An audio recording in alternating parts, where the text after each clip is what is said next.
आज हम case discuss करते हैं। कैटेगरी केस है, एससी कैटेगरी है, स्कोर है उसके 440 और कैटेगरी एससी है। एंड सेकंड राउंड में उसको एडमिशन मिली, बट वो थर्ड राउंड में अपग्रेड करवाना चाहता था, बट उससे क्या गलती होगी, that will be discuss in the today's video. So myself meet Guru Chandigarh, Amit Bawal. So case discuss करते हैं आज हम। कैसा, देखो काउंसलिंग राउंड स्टार्ट हुआ, एससी कैटेगरी का बच्चा था, 440 स्कोर थे उसके, ठीक है, जिसमें उसको राउंड 1 में उसको कॉलेज गवर्नमेंट नहीं मिला, बट राउंड 2 में उसको प्रिंसेस नंबर मिल गया। बट उसने जो वो क्या किया, उसने वहां पे कॉलेज जाके फीस डिपॉजिट की नहीं। कायदे से क्या करना होता है, जब वो आपको सीट मिलती है तो आपने कॉलेज जाके अपनी फीस जो है डिपॉजिट करनी होती है वहां। अगर आप वहां पे अपनी फीस डिपॉजिट करते हो देन तभी जाके आपकी जो वो सीट जो वहां पे रिजर्व होती है, आपका उस सीट के ऊपर राइट बनता है।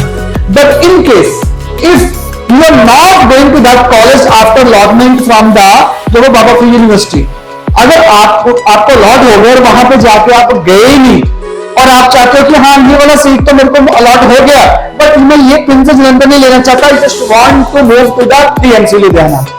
नो डाउट, इसमें कोई शक नहीं है कि आपको डीएमसी लुधियाना मिल भी सकता है थर्ड राउंड में, because the lot of seats like the NRI seats हो गया और अदर रिजर्वेशन कैटेगरी की जो सीट्स होती हैं वो ओपन हो जाती है राउंड 3 में, तो चांसेस होते भी हैं, इसमें कोई शक नहीं। बट उसने गलती क्या कर दी, वो कॉलेज उसको लिस्ट में नाम आ गया तो वो अपने आप को बैठ के यहीं पे समझ के बैठ गया कि हाँ ये वाली सीट तो मेरे पास है ही है, so I just want to upgrade the seat to the round 3 for the DMC Ludhiana. But हुआ क्या उसके साथ, थर्ड राउंड में अनफॉर्चुनेटली उसको डीएमसी में नहीं मिली, बट वहां पे जाके उसने कॉलेज में जाकर फीस डिपॉजिट नहीं की हुई थी। जब वहां पे कॉलेज में फीस डिपॉजिट ही नहीं की तो उस सीट के ऊपर आपका कोई राइट ही नहीं था, तो थर्ड राउंड में आपको डीएमसी लुधियाना में नाम ही नहीं आया, आपका नाम ना आया तो जो वो डीएमसी लुधियाना में पहले वाली सीट आपने वैसे नहीं जो वो ऑप्ट की, तो क्या होगा, तो ये आपका जो 1 लाख रुपीज जो अमाउंट जो है एज ए सिक्योरिटी डिपॉजिट जो किया हुआ, तो ये वाला जो अमाउंट आपका फॉरफिट हो जाएगा। आपको 1 लाख रुपए की पेनल्टी भी पड़ेगी, ना आपको कॉलेज की सीट मिली और गलती से ही आपने अपना नुकसान करवा लिया। So you have to be very conscious about the counseling process, ठीक है।